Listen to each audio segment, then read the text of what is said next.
when I did the Greater Building Society thing, around about halfway through the 11 years that they ran the Get a Home Loan, Get a Free Holiday, I got Jerry Seinfeld to do their advertising. And of course, I've milked the daylights out of that. What have I opened already? I've opened up this one here. Here's one. Yeah.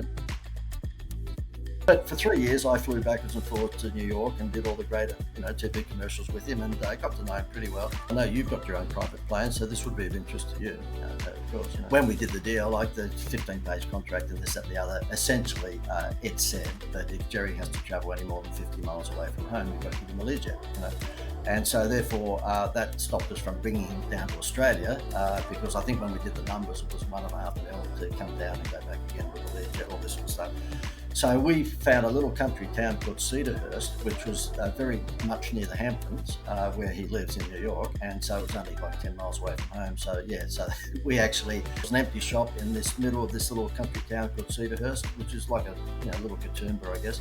And we just shipped over all the Greater Building Society signage, and that shop turned into an exact replica, because when you're dealing with Seinfeld, eye for detail is paramount. So it was an exact replica of a building society here in Australia. And the gig was that he just stood outside, and people were shopping. Obviously, they were extras, but they just walked past and didn't notice him. But he was doing a stand-up outside the Greater Building Society, and no one cared.